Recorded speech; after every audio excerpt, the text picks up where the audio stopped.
Seluk-beluk salesman. Berarti ini adalah pekerjaan yang banyak dihindari orang, tapi sesungguhnya sangat menjanjikan. Iya. Kalau masalah menjanjikan, seberapa menjanjikan sih sebenarnya jadi salesman itu? Jadi salesman yang menjanjikan adalah bagi mereka yang tahu prosesnya, Pak. Oke. Jadi contoh ya, saya punya office boy ya. Nah, office boy itu udah lama kerja di kantor saya gitu kan. Oke. Terus kemudian dia tertarik menjadi seorang salesman, tapi dia nggak bisa persuasifnya kurang nggak bisa masuk karena dia hanya lulusan SMP. Nah, kemudian saya suruh ambil penyesuaian SMA dulu. Alhasil singkat cerita, dia sekarang menjadi salah satu leader di salesman termuka ya, dan dengan gaji minimal 6 juta lah. Luar biasa. Luar biasa.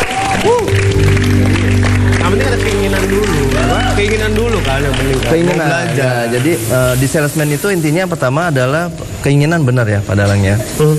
Dari keinginan itu kita memberitahu kepada mereka tadi kan nggak tahu nih, taunya tadi sales itu yang buruk-buruknya aja, gitu ya. Tapi prosesnya kita jelasin gitu loh. Untuk menjadi salesman itu nggak gampang. Tapi yang tadi bilang ya, di balik nggak gampang, jadi mendapatkan hasil yang baik gitu. Oke. Budi. Kenapa sender-senderan gitu? Mbak Ida. Yap. Mungkinkah Mbak Ida menjadi seorang sales girl? Mbak Ida, mungkin nggak Mbak Ida jadi seorang salesman? Mbak Ida, mungkin nggak Mbak Ida jadi seorang sales girl? Karena gini, ya. Menurut saya, Mbak Ida seorang artis ini lebih mudah menjual daripada orang-orang biasa. Menurut saya, Mbak Ida tuh sebagai artis mudah untuk menjual. Menurut saya Pak Dalang, ini boleh nggak dikerangkeng aja dulu Tuan? Wow. Wah, sebentar, apa ini? A home for the leaders. Ini siapa ini? Kok rambutnya lebih hitam dan banyak? Ini waktu fotonya diambil waktu 21 tahun. Tapi Mas Hendrik ini lebih kelihatan muda sekarang loh. Iya benar. Iya benar. Terus orang tuh makin kaya makin seger, Pak. Iya. Mbak Ida, tadi pertanyaan Molanmu. Ini hey, ngapain? Duduk biar kelihatan lebih anak muda. Ih, apa sih? Harus mencar-mencar. Berdiri harus di sini nih. Hey. Anak muda zaman sekarang itu nggak mencar-mencar. Semua itu harus bersatu. Nah, duduknya bareng. Karena Indonesia itu bersatu kita teguh, bercerai kita runtuh. Dan karena apapun itu, semua ada nggak ada itu tetap harus ngumpul Pak Dalang. Bodo amat. Ada nggak ada. Kita ketawa.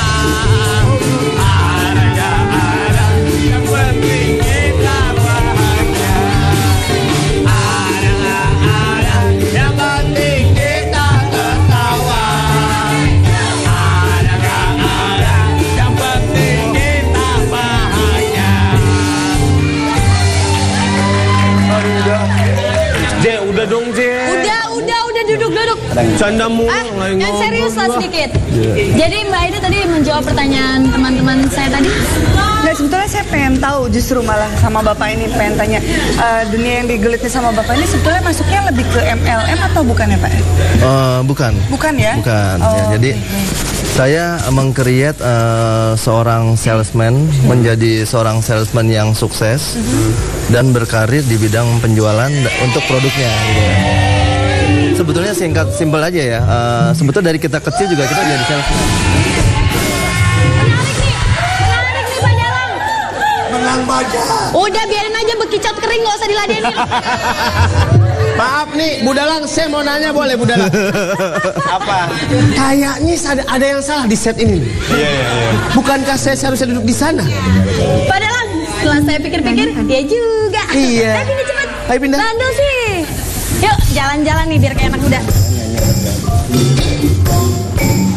Tapi Pak Dalang tadi menarik loh. Ternyata kata Pak Hendrik ini sebenarnya kita itu dari kecil itu udah bisa sebagai salesman gitu. Oh ya? Konsepnya. Itu boleh diceritain kenapa bisa begitu tuh Pak Hendrik? Ya apa namanya? Pada saat kita bayi kan, kalau kaos kita udah nangis kan, meminta susu gitu ya. Susu. Benar. Susu. Nih, benar minta ditampol nggak Pak Dalang? Siapa? Ini. Budi. Kenapa Budi? Kan biar kelihatan anak muda. Ih, dibilangin ya. Ntar lama-lama saya ikat kayak buntil mau. Kita waktu kita lapar, kita minta susu. Iya, untuk bayi kan. Pada saat dia balita, dia mau minta mainan atau apapun namanya kan, pasti dia mikir dulu kan, gimana cara supaya ibunya beliin mainan buat dia. That's the salesman. That's the simple thing of the salesman. Oh gitu, udah mulai mikir. Iya, gitu. Tapi pertanyaan saya belum terjawab. Apa? Misalnya Mbak Ida menjadi seorang salesman, mau nggak? Soalnya mungkin sebagai seorang artis dia bisa lebih menjual. Jadi memang dulu aku sempet ditawarin sama teman yang memang ikut MLM. Oh, itu MLM. Ya, MLM. Makanya aku tadi tanya dulu kan. Oh, mutilasi marketing ya? Oke, saya salah. Maaf. Oke. Akhirnya aku ikut-ikutan juga gitu karena hasil yang didapatkan oleh temanku itu agak lumayan baik gitu. Jadi akhirnya aku tergiur ikut, tapi ternyata karena bukan pangsa pasarnya aku gitu loh. Akhirnya ya udah stuck di pinggir jalan, di tengah jalan, di pinggir jalan. Tapi kurang kali Tapi ada yang jemput kan pas di pinggir jalan. Lebih jauhnya lagi, waktu itu emang ada keinginan untuk sukses dalam dunia sales waktu itu ya? Mencoba gitu loh. Namanya mencoba ikhtiar, apa salahnya, benar nggak? Oke. Karena kan sekarang banyak artis-artis juga udah mulai bisnis, dagang gitu. Mbak Ida merasa berbakat nggak dalam bidang itu?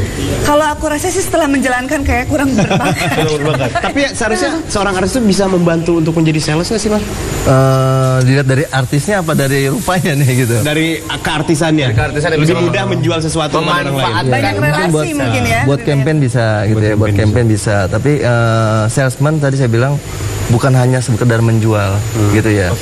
Banyak juga yang ibarat kata nggak secantik-cantik artis, tapi yang penting good looking aja. Good looking nggak harus ganteng, nggak harus cantik. Tapi bisa ngejalaninnya gitu loh. Bisa. Harus ganteng. Karena bukan gua kayak apa sih, kayak kemenyan gitu ya? Kayak gini dong. Oke, Mas Hendrik ini ternyata punya perusahaan yang menyuplai sales kepada perusahaan-perusahaan untuk memasarkan produknya. Maksudnya gimana?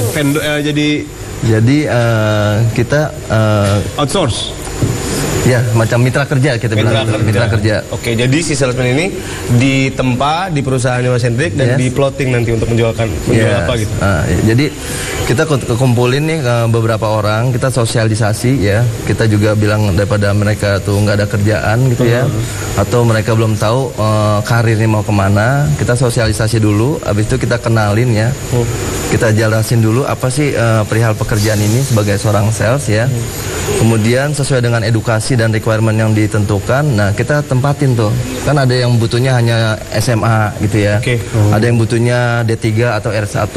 Nah, jadi kita bisa tempatin. Jadi kita training dulu nih, Pak, gitu loh.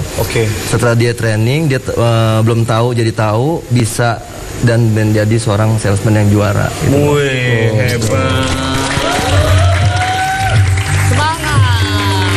Mungkin Anda adalah berkualitas dan sukses yang selanjutnya tapi masih malu, masih ragu untuk menuju dunia itu. Tutup dulu. Baiklah, jangan kemana-mana hadirin sekalian, survei bangsa dan negara. Hadirin hadirat, nasi sepiring habis sama yang kolot tetap di sini. Ini Reo.